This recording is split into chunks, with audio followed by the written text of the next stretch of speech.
Berikut ini adalah panduan ibadah online Gloria Sunday Service. Siapkanlah hati dan diri sehari sebelumnya. Berdoalah minta Tuhan mengarahkan hati Anda. Dan buat reminder jam ibadah di HP Anda. Berpakaianlah yang rapi dan sopan, sama seperti saat Anda ke gereja. Siapkanlah diri Anda 10 menit sebelum ibadah dimulai. Ambillah waktu teduh di hadapan Tuhan. Ikutilah seluruh ibadah dengan sepenuh hati, menyanyi, berdoa, serta duduk dan berdiri mengikuti arahan liturgis. Siapkan diri Anda saat persembahan, persiapkan HP untuk scan kris kode atau transfer. Bagi jemaat yang rindu untuk memberikan persembahan dan perpuluhan, dapat ditransfer melalui rekening berikut ini. Atau dengan scan kris kode menggunakan aplikasi OVO, GoPay, link aja, atau dengan aplikasi M-Banking di HP Anda.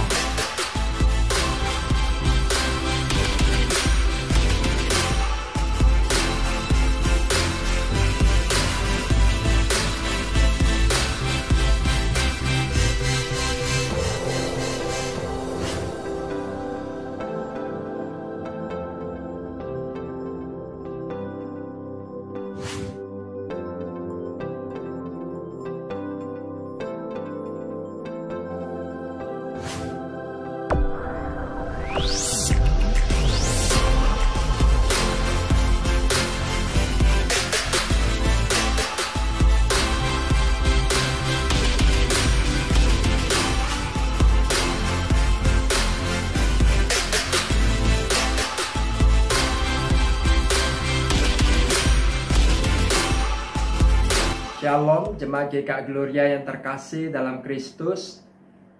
Selamat datang bagi saudara-saudari sekalian yang pertama kali bersama dengan kami di dalam ibadah ini. Kasih karunia Allah di dalam Yesus Kristus yang telah menyatukan kita dimanapun saudara berada. Hari ini firman Tuhan akan disampaikan oleh Pendeta Hadi Sugianto dari GKT Hosana, Bumi Permai, Surabaya. Terima kasih untuk pelayanan Pendeta Hadi. Tuhan Yesus memberkati pelayanan dari keluarga Bapak. Allah di dalam anugerahnya telah memanggil kita untuk datang beribadah saat ini. Mari kita arahkan hati kita kepada Tuhan dan beroleh kasih karunia-Nya untuk menjalani masa pandemi yang penuh pergumulan ini. Selamat beribadah, Tuhan memberkati.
Bapak, Ibu, dan saudara-saudari kekasih Tuhan, mari kita arahkan keberadaan hidup kita kepada Tuhan sebab kita akan memasuki ibadah kita pada saat ini.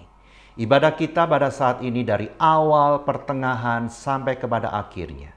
Kita melakukannya di dalam nama Allah Bapa, Allah Putra, dan Allah Roh Kudus. Kiranya damai sejahtera dari sorga yang melampaui segala akal menguasai hidupmu dari saat ini sampai selama-lamanya. Amin. Hormati bagi Bapa, Anak, dan Roh Kudus, dari mula sampai sekarang dan seterusnya, termulia. Amin.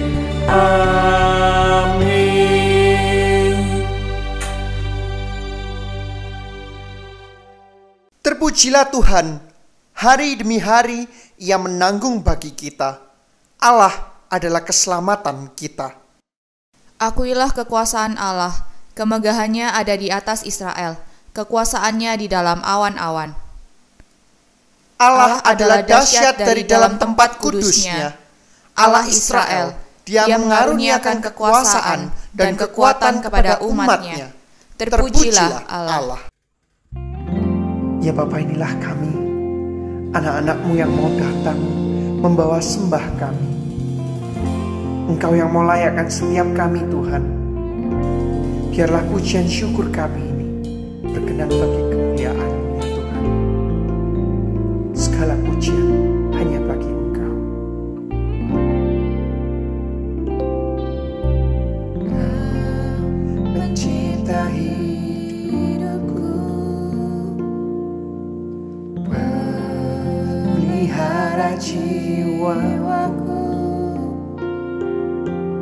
Kau layak terima segala pujian, ku naikkan syukurku. Engkau pemilik hidup kami, Tuhan. Pemilik hidupku, dalam kasih setiamu, Yesusku. Kau layak terima segala pujian, ku naikkan sembahku.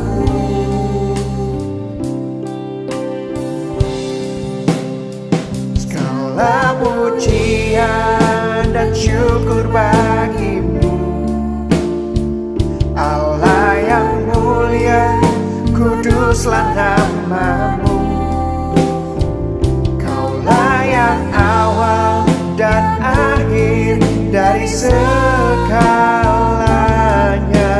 Yesus, Kaulah pujian bagiku.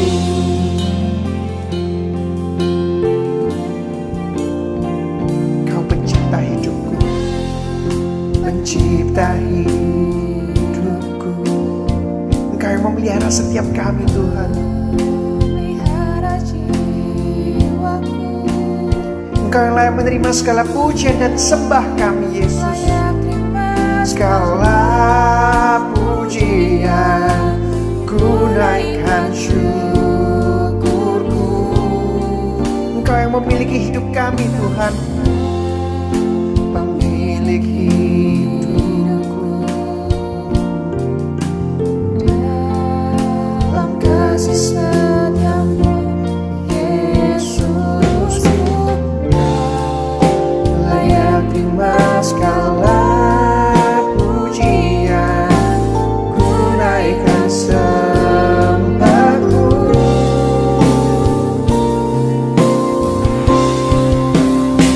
Segala pujian dan syukur bagimu, Allah yang mulia, kuduslah namamu. Kaulah yang awal, yang akhir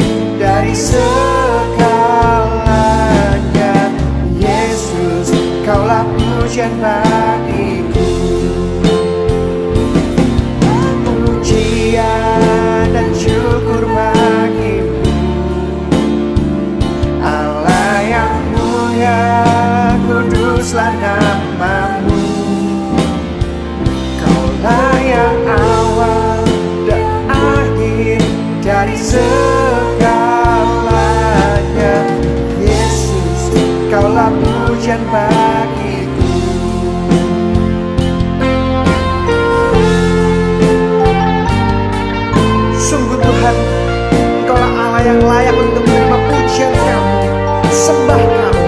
Biarlah Tuhan segala suara yang kami naikkan Tuhan hanya bagi kemuliaan nama-Mu Bapa.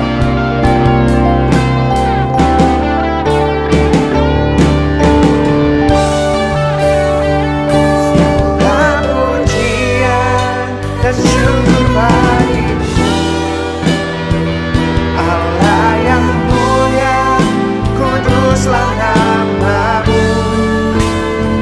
Kaulah yang awal dan akhir dari segalanya. Yesus, Kaulah pujian bagiku. Kaulah yang awal yang akhir dari segalanya. Yesus, Kaulah pujian bagiku. Kaulah yang awal yang akhir dari segalanya. Yesus, Kaulah pujian bagiku.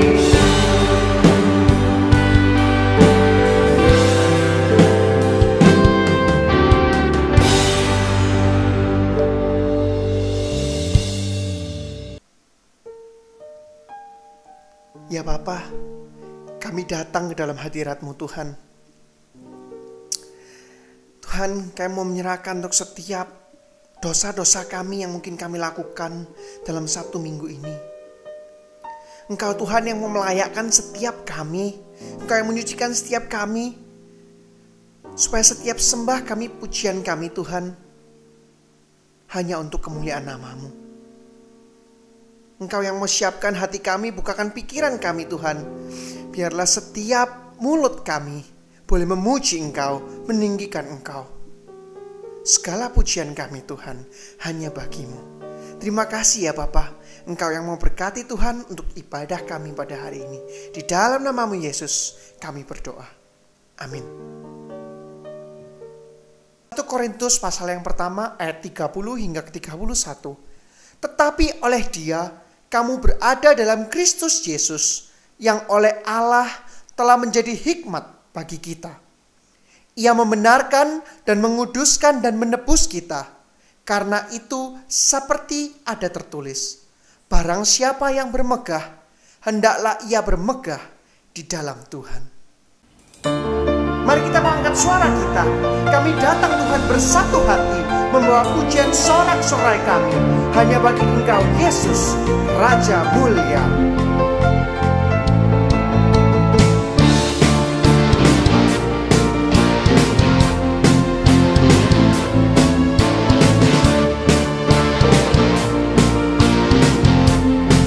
Mari kita angkat suara kita bersama. Tuhan Engkau hadir, kuasa-Nya mengalir, melawan setiap hati kami. Roh-Mu membebaskan, Roh-Mu membangkitkan, kebesaran-Mu dinyatakan, diselamatkan untuk menyembah. Datanglah kerajaan-Mu di dunia, di hadapan mata-Mu seluruh jiwa menyanyi, nyanyikan pujian senada dengan surga. Kami datang bersatu, semua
Yesus. Kita mempersiapkan hati kita, jiwa kita. Kita membawa syafaat kita kepada Tuhan.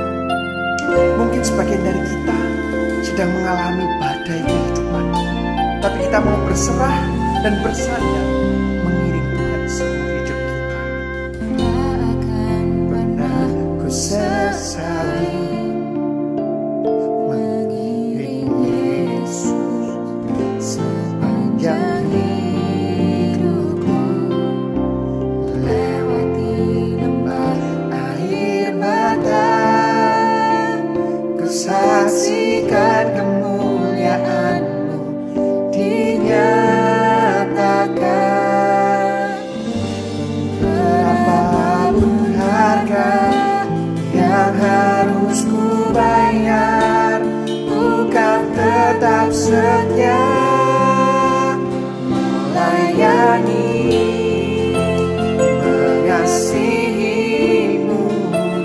mengiring-Mu seumur hidupku.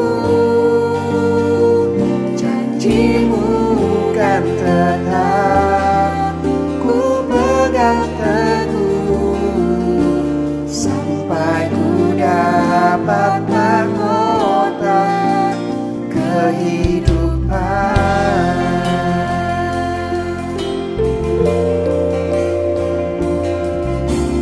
tak akan pernah Sesali, biarlah ini boleh menjadi doa setiap kita. Yesus. Kita mau mengiring Dia seumur hidup kita. Meskipun kita melewati badai kehidupan,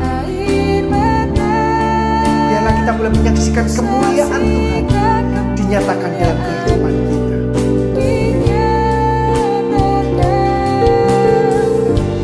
Berapapun harga yang harus ku bayar, ku kan tetap setia melayani, mengasihi-Mu, mengiring-Mu seumur hidupku. Janji-Mu kan tetap ku pegang teguh, sampai ku dapat mahkota melayani, mengasihi-Mu, mengiring-Mu seumur hidupku. Janji-Mu kan tetap ku pegang teguh, sampai ku dapat mahkota kehidupan.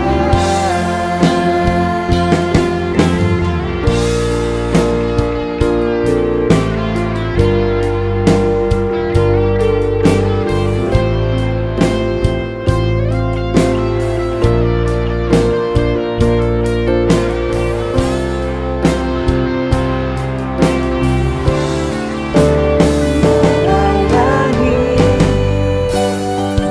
mengasihi-Mu, mengiring-Mu seumur hidupku.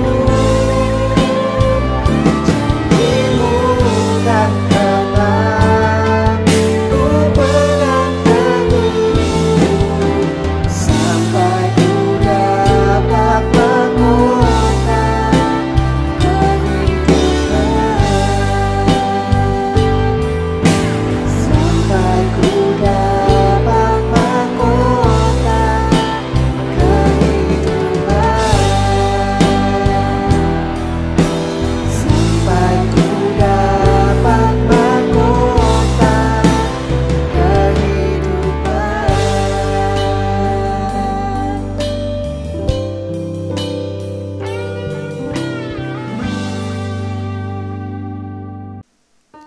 Ya Bapa, kami kembali datang ke hadirat-Mu Tuhan. Kami mau membawa untuk doa syafaat kami ini Tuhan. Kami percaya Tuhan, Engkau Allah yang tidak pernah meninggalkan kami. Engkau Allah yang tidak pernah melepaskan kami ya Bapa. Kami mau berdoa khususnya Tuhan untuk virus COVID-19 yang akhir-akhir ini kami sering mendengar bahwa rekan kami, saudara kami, keluarga kami Tuhan terpapar oleh virus ini. Tuhan, kami mau berdoa untuk setiap orang yang terpapar oleh virus COVID-19. Entah itu varian Alpha hingga varian Delta atau varian-varian yang baru ya Bapa. Tuhan, biarlah mereka boleh dipulihkan dari sakit penyakitnya. Bahkan mereka yang sekarang melewati masa-masa kritis Tuhan, biarlah Tuhan Engkau yang mau memegang tangan mereka, Engkau yang mau menggendong mereka Tuhan, melepaskan mereka dari masa-masa kritisnya ya Bapa. Kami juga mau berdoa Tuhan, biarlah setiap keluarga yang mendampingi pasien-pasien COVID yang terpapar ini ya Bapa, mereka Engkau berikan kekuatan, mereka Engkau berikan imun, dan bahkan Tuhan biarlah mereka boleh bahu-membahu untuk menguatkan yang sedang sakit. Kami percaya Tuhan,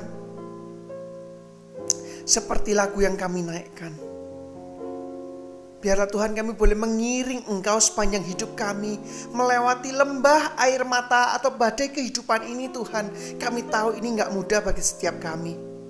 Tapi kami percaya Tuhan, Engkaulah Allah yang sanggup melepaskan kami dari setiap cobaan yang kami alami ya Bapa. Kami juga mau berdoa Tuhan untuk bangsa dan negara kami, untuk percepatan program vaksinasi COVID-19 ini ya Bapa. Untuk setiap langkah yang diambil oleh pemerintah, biarlah semua itu Tuhan dapat menekan penyebaran virus ini ya Bapa.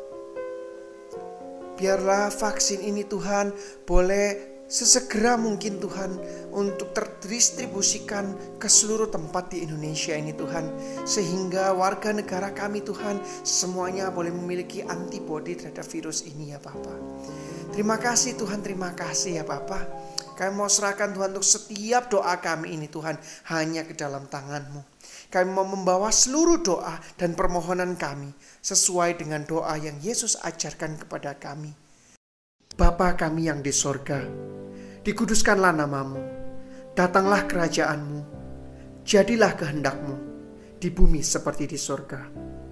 Berilah kami pada hari ini makanan kami yang secukupnya. Dan ampunilah kami akan kesalahan kami, seperti kami juga mengampuni orang yang bersalah kepada kami. Dan janganlah membawa kami ke dalam pencobaan, tetapi lepaskanlah kami daripada yang jahat. Karena Engkaulah yang empunya kerajaan, dan kuasa, dan kemuliaan, sampai selama-lamanya. Amin. Mari bersama-sama kita mengikrarkan pengakuan iman kita yang berbunyi, Aku percaya kepada Allah, Bapa yang Maha Kuasa, Khalik langit dan bumi, dan kepada Yesus Kristus, Anak yang tunggal Tuhan kita, yang dikandung dari Roh Kudus, lahir dari anak darah Maria, yang menderita sengsara di bawah pemerintahan Pontius Pilatus, disalibkan, mati dan dikuburkan, turun ke dalam kerajaan maut. Pada hari yang ketiga, bangkit pula dari antara orang mati, naik ke sorga, duduk di sebelah kanan Allah, Bapa yang Maha Kuasa. Dan dari sana ia akan datang untuk menghakimi orang yang hidup dan yang mati. Aku percaya kepada Roh Kudus, gereja yang kudus dan am, persekutuan orang kudus, pengampunan dosa, kebangkitan tubuh, dan hidup yang kekal. Amin. Mari kita mau mendengarkan akan firman Tuhan. Biar kita boleh persiapkan hati kita persiapkan pikiran kita untuk mendengar akan sabdanya. Bagi Tuhan tak ada yang mustahil.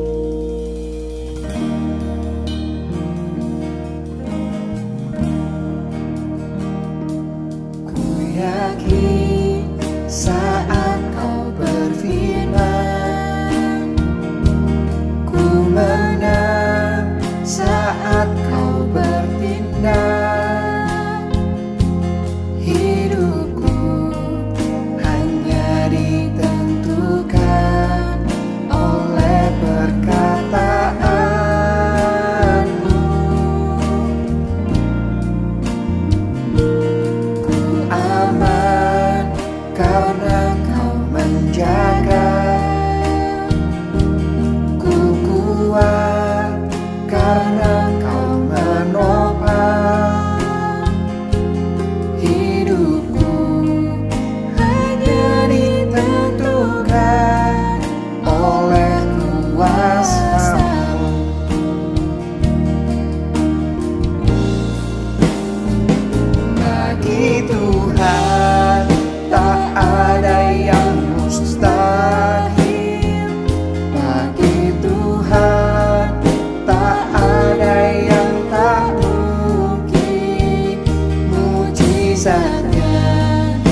Shalom Bapak Ibu, Saudara-saudari kekasih Tuhan. Senang kita bisa berjumpa kembali dalam ibadah ini. Sebelum kita bersama-sama membaca dan merenungkan kebenaran firman Tuhan, saya mengajak Bapak Ibu, Saudara-saudari untuk berdoa. Mari kita berdoa. Tuhan, kami datang kepadamu sekali lagi, kami mengucap syukur untuk hari perhentian ini. Kami mengucap syukur karena kami boleh memuji Tuhan. Kami mengucap syukur ada kesempatan bagi kami untuk duduk diam, merenungkan kehidupan kami di hadapan Tuhan dengan kebenaran firman Tuhan yang akan kami baca dan kami renungkan bersama-sama. Kami memohon pertolongan Allah Roh Kudus atas kami, membawa kami mengerti akan kebenaran firman-Mu. Tuhan, tolonglah kami, sebab kami berdoa di dalam nama Tuhan Yesus Kristus. Amin. Bapak Ibu, Saudara-saudari kekasih Tuhan, kita akan bersama-sama membaca bagian firman Tuhan yang diberikan oleh gereja untuk kita renungkan bersama-sama. Terambil dari 2 Raja-Raja pasal yang kelima ayat 13 dan ayat yang ke-14, demikian bunyinya. Tetapi pegawai-pegawainya datang mendekat serta berkata kepadanya, "Bapak, seandainya nabi itu menyuruh perkara yang sukar kepadamu, bukankah Bapak akan melakukannya? Apalagi sekarang ia hanya berkata kepadamu, mandilah dan engkau akan menjadi tahir. Maka turunlah ia membenamkan dirinya 7 kali dalam sungai Yordan, sesuai dengan perkataan abdi Allah itu. Lalu pulihlah tubuhnya kembali seperti tubuh seorang anak, dan ia menjadi tahir." Berbahagialah setiap kita yang membaca, merenungkan dan melakukan firman Tuhan dalam hidup yang sehari-hari. Haleluya. Bapak Ibu, Saudara-saudari kekasih Kristus, suatu hari saya bertemu dengan suami istri. Mereka baru saja bertengkar. Semula mereka hanya adu mulut saja, tetapi kemudian menurut cerita mereka kemudian salah satu mengalami kekerasan di dalam rumah tangga. Ketika saya hadir, mereka masih ada dalam perang dingin. Mereka berdua masih susah untuk berbicara satu dengan yang lain. Dalam kehadiran saya itu, kemudian saya menanyakan hal-hal apa yang terjadi di antara mereka. Sampai kemudian sang istri berkata kepada saya, "Pak, saya baru dipukul sama dia." Ketika sang istri mengatakan seperti itu, saya mencoba bertanya kepada sang suami untuk mengkonfirmasi apakah memang benar demikian. Saya tanya kepada sang suami, "Apakah benar engkau memukul istrimu?" Dan dia katakan kepada saya, "Benar, saya baru saja pukul dia, Pak." Kemudian Bapak Ibu, Saudara yang dikasihi oleh Tuhan Yesus Kristus, saya pun mencoba untuk bertanya kepada sang suami, kenapa harus pakai tangan? Apakah dengan mulut tidak cukup untuk meluruskan semua persoalan dalam kehidupan rumah tangga kalian? Si suami berkata kepada saya begini, "Pak, tadi waktu kami bertengkar memang kami bertengkar mulut, tetapi nada semakin tinggi dan kemudian kami mulai mengeluarkan kalimat-kalimat yang tidak baik, termasuk dia. Lalu kemudian dalam situasi yang seperti itu, yang saya lihat semakin buruk, lalu saya berkata kepada dia, kepada istri saya, supaya dia diam. Jangan berkata lagi, jangan memaki lagi, diam. Aku pengen tenang." Saya sudah sampaikan begitu, Pak. Tetapi yang terjadi adalah istri saya makin lama, makin banyak kalimat-kalimat yang keluar dari mulutnya dan dia memaki-maki saya.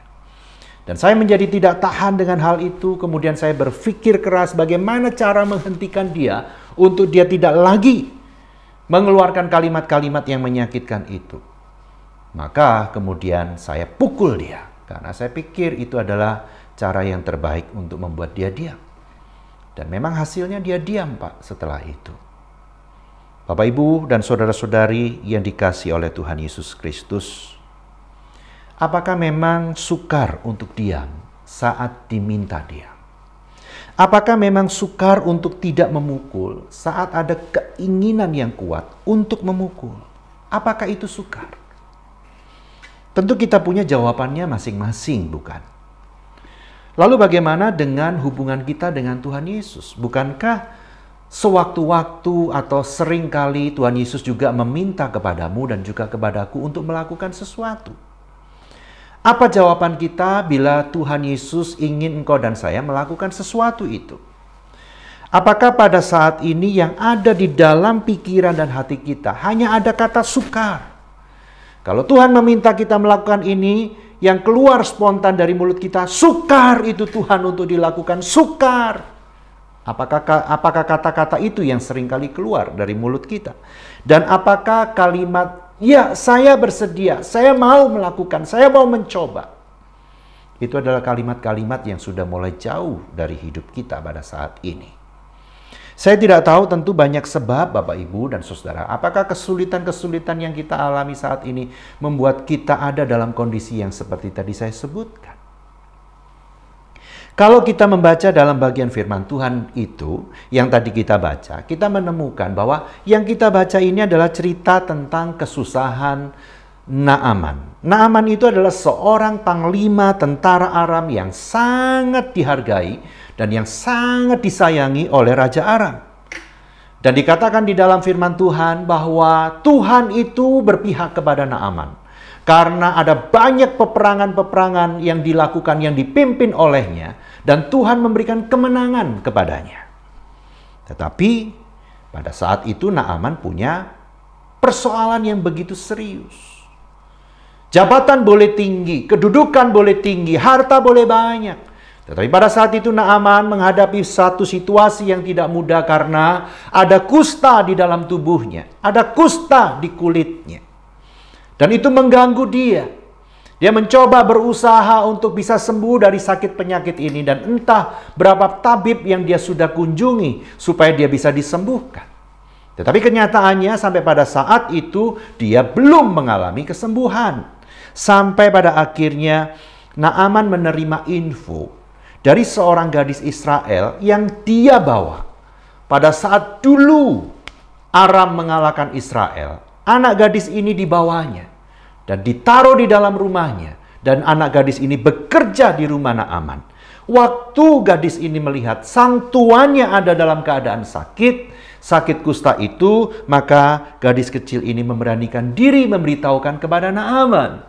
Dan dia katakan bahwa di Israel ada seorang nabi yang namanya Elisa. Dan nabi itu bisa menolongmu untuk sembuh. Singkat cerita Bapak Ibu dan Saudara, Naaman pun pergi mencari Elisa dengan harapan itu sangat besar ada di dalam hatinya. Supaya dia sungguh mengalami apa artinya disembuhkan, dibebaskan dari sakit kusta.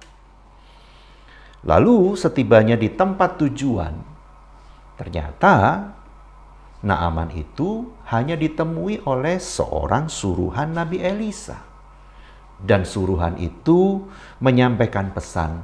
Dan pesan itu seperti ini. Pergilah mandi 7 kali dalam sungai Yordan, maka tubuhmu akan pulih kembali dan engkau menjadi tahir.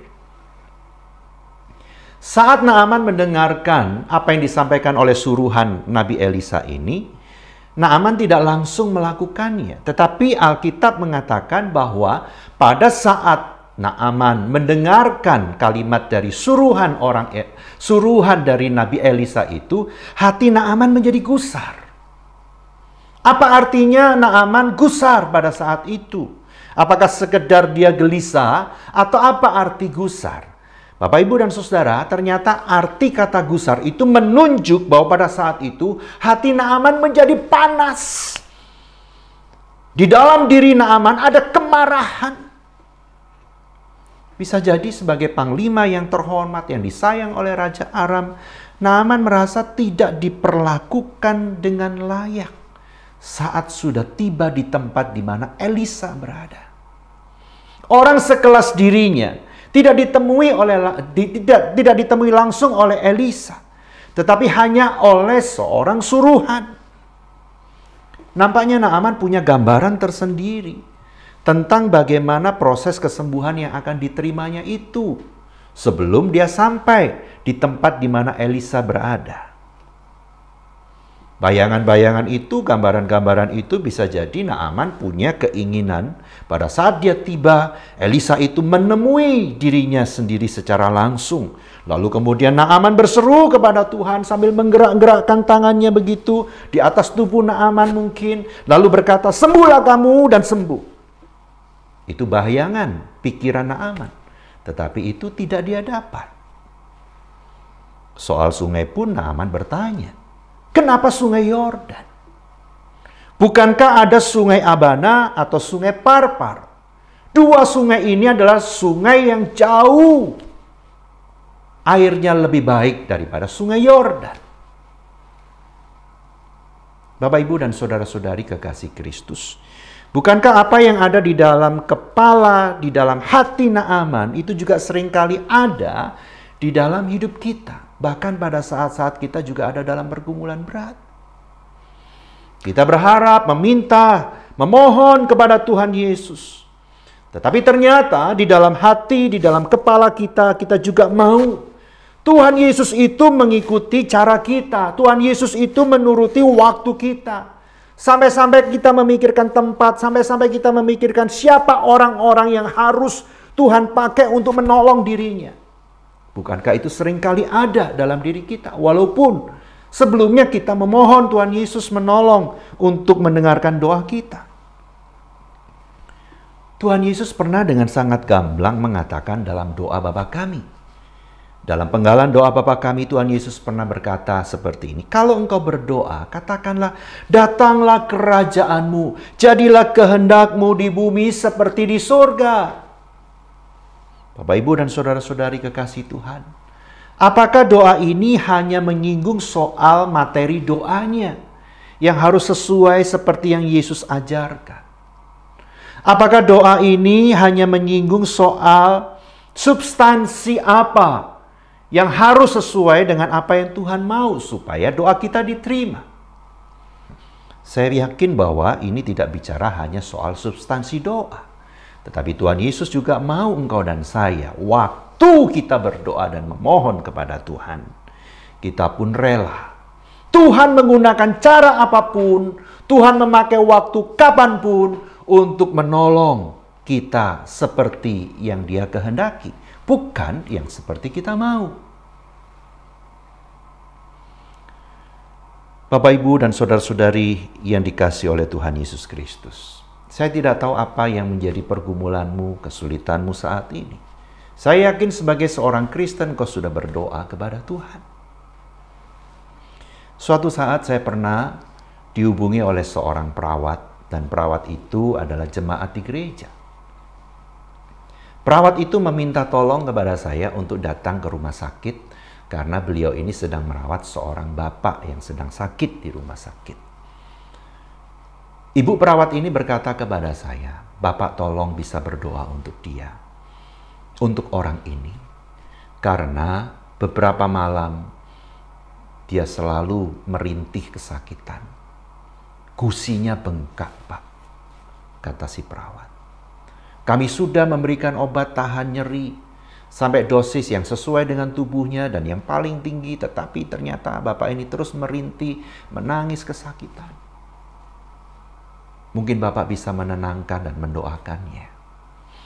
Lalu saya iakan permintaan ibu perawat ini dan saya datang ke rumah sakit. Waktu di rumah sakit saya melihat Bapak ini dalam pertemuan pertama tidak lagi muda. Ketika dalam percakapan itu beliau memperkenalkan nama dan saya tanya umur, beliau mengatakan umur sekitar 63-64 tahun. Dalam percakapan itu kemudian dia bercerita, aduh Pak, sakitnya luar biasa. Ini gusi kalau malam saya nggak bisa tidur, sakit luar biasa. Saya merintih, saya menangis, saya berteriak. Padahal saya sudah minum obat, tapi sakit luar biasa. Saya disuruh apapun mau Pak, asal saya sembuh. Tolong Pak, saya disuruh apapun mau, asal saya sembuh. Dalam perjumpaan itu kami bercakap-cakap, lalu beliau ini juga bercerita. Waktu muda dia sering dalam pekerjaan karena tugas harus sering keluar pulau meninggalkan istri dan anak-anak.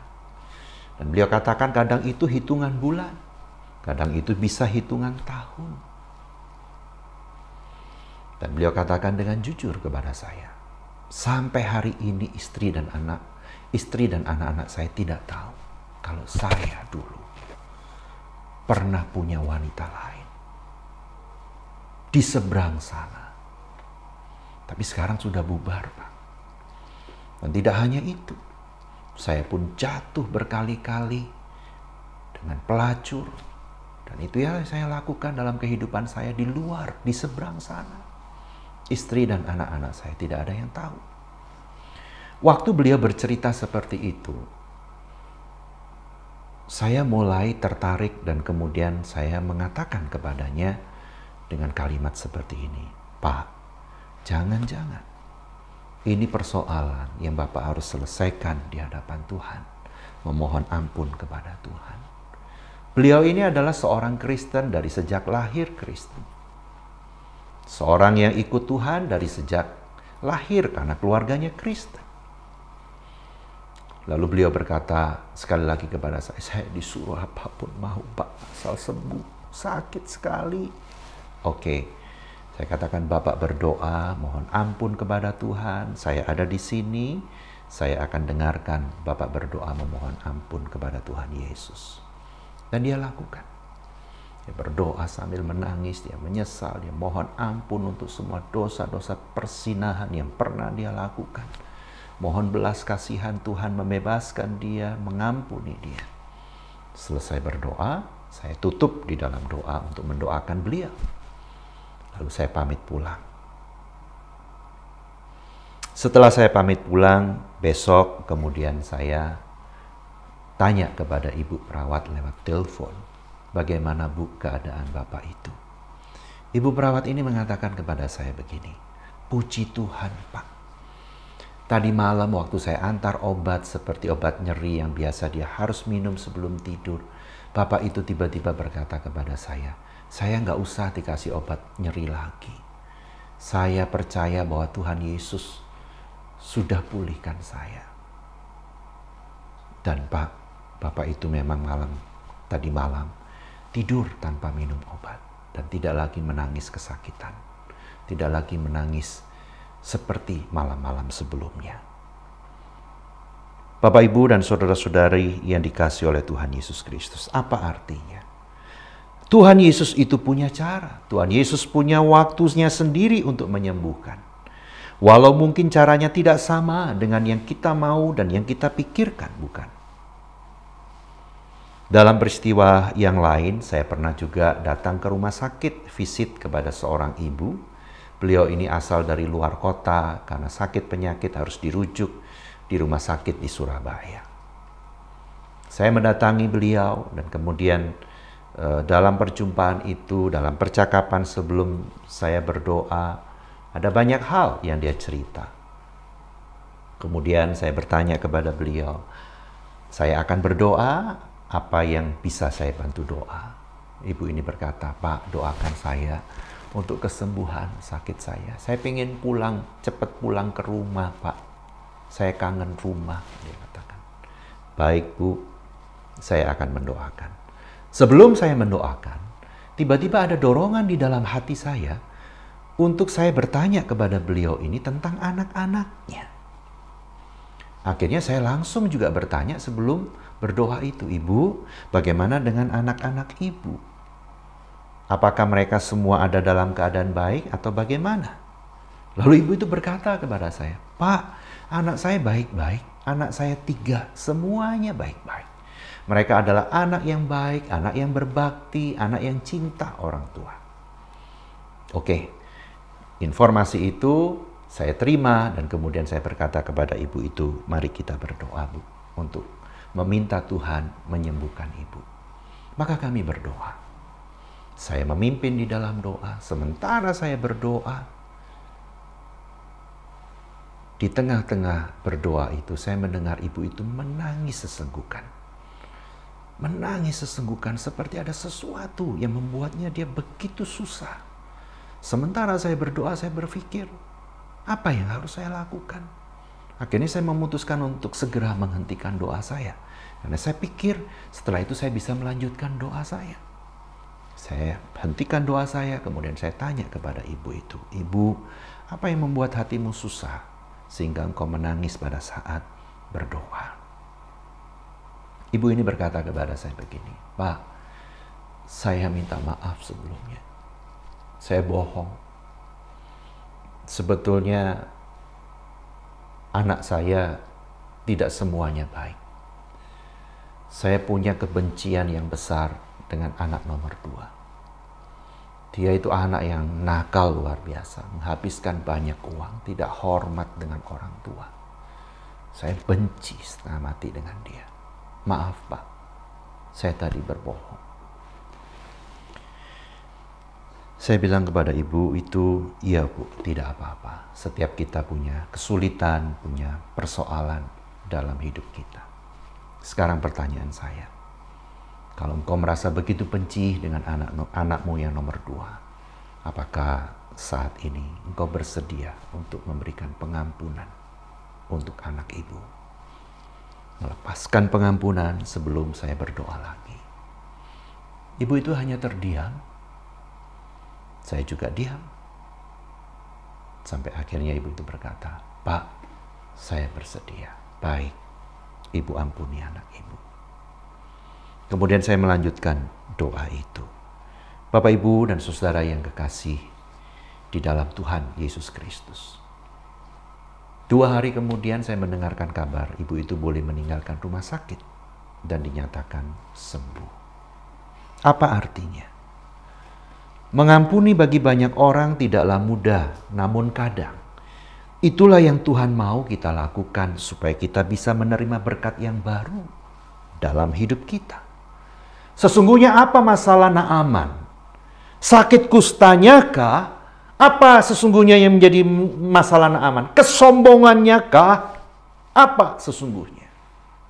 Apa masalah utama dari bapak yang sakit gusinya itu?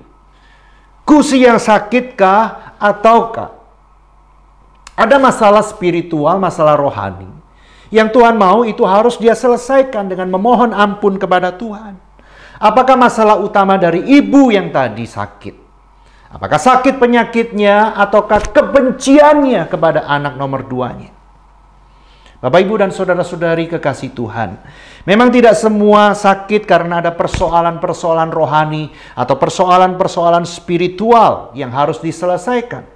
Namun tidak sedikit yang disebabkan oleh karena hal-hal itu. Memikul salib dan melakukan perintah Sang Bapa itu memang kadang tidak masuk akal bagi pikiran kita. Kenapa Kristus harus melakukan itu? Tidak masuk akal. Tetapi itulah yang Bapa mau untuk Kristus lakukan sampai mati di atas kayu salib supaya engkau dan saya ditebus dan diselamatkan olehnya. Bila hari ini Kristus mau supaya engkau mengampuni orang tuamu, mengampuni anakmu, mengampuni menantumu, mengampuni siapapun. Agar setelahnya pintu berkat dibukakan. Apakah itu sukar bagimu?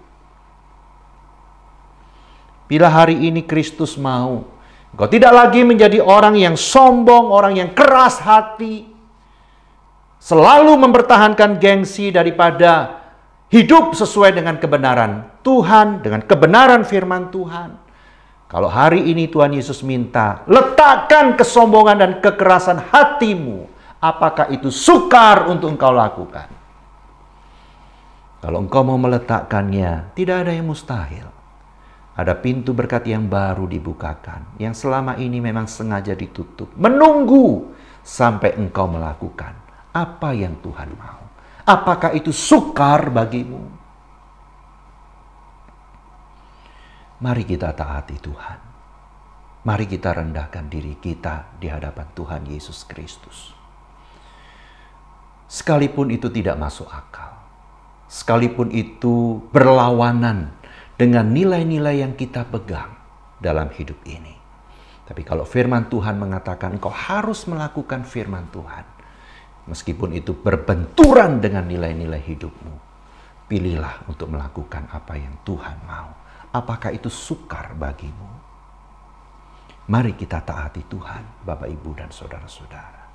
Mari kita rendahkan diri kita. Mari kita berdoa.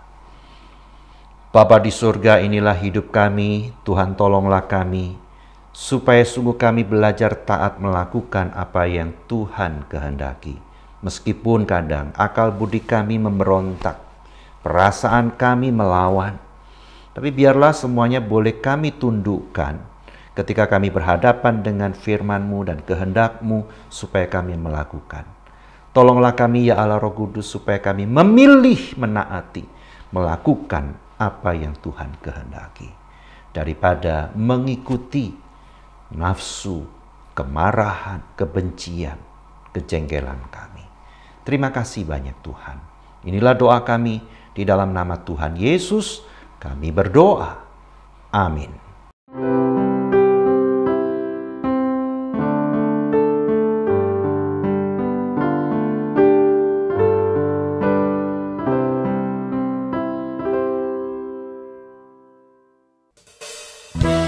Mari kita memberikan yang terbaik bagi Tuhan Allah kita. Kita persembahkan persembahan kita yang mulia hanya bagi Dia.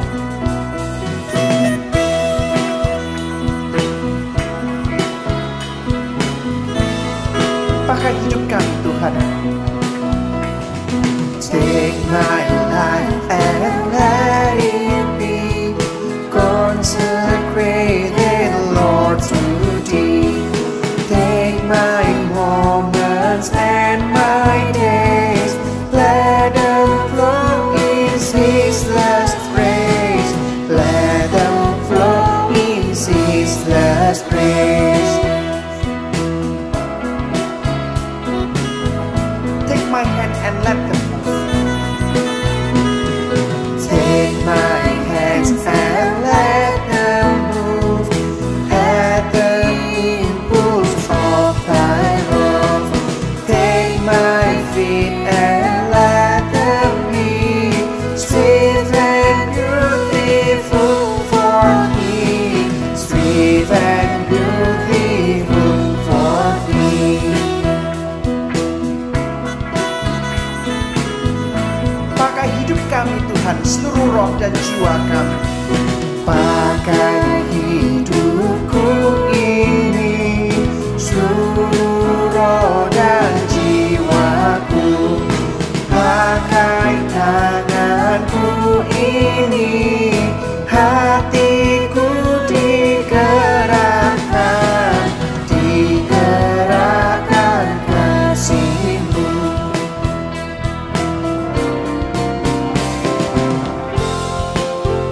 Ajarkan setiap kami Tuhan, biarlah kami boleh memberikan hidup kami sebagai persembahan yang layak buat Engkau.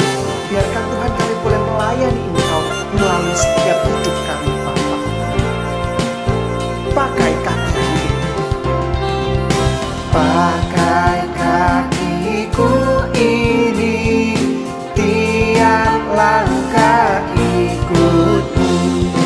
Pakai suaraku ini, selamanya memuji, memuji Kristus Tuhan, memuji Kristus Tuhan, memuji Kristus Tuhan.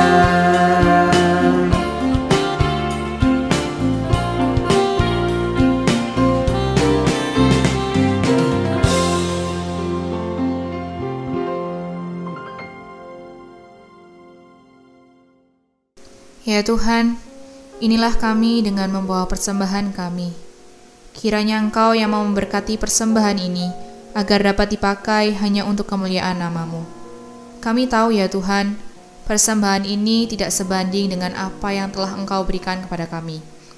Tetapi kiranya Engkau mau memampukan kami, agar kami boleh memberi tidak hanya materi, tapi hidup kami hanya bagi-Mu.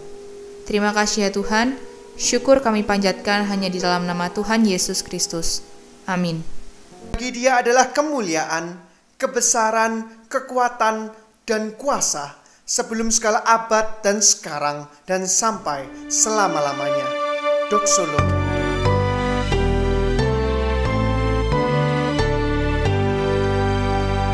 Puji Allah Bapa Putra, puji Allah Roh Kudus, ketiganya yang esa.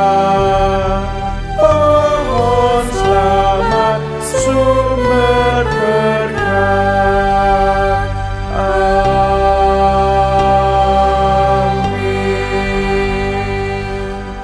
Sekarang mari kita arahkan hati kita kepada Tuhan sebelum kita mengakhiri ibadah kita pada saat ini. Kita bawa hidup kita kepada Tuhan untuk menerima berkat Tuhan. Kiranya Allah Bapa yang menciptakan langit dan bumi berkemurahan menghadapkan wajahnya kepadamu supaya hidupmu diberkati. Engkau diberkati di dalam keluarga, dalam usaha pekerjaan, kesehatan, studi, dan apapun yang engkau lakukan. Kiranya Tuhan Yesus Kristus yang adalah juru selamat dan terang dunia itu berkemurahan menyinari hidupmu, menerangi hati dan pikiranmu, menerangi jalan-jalanmu, sehingga engkau menemukan jalan keluar dari setiap persoalanmu di dalam nama Tuhan Yesus. Kiranya Allah Roh Kudus yang dimeteraikan di dalam hidup setiap kita sebagai orang yang percaya terus membawa kita kepada kerinduan-kerinduan yang besar untuk semakin mengenalnya, supaya sungguh penuhlah hidupmu pada akhirnya dengan damai sejahtera, dengan penghiburan dan hikmat Tuhan. Amin.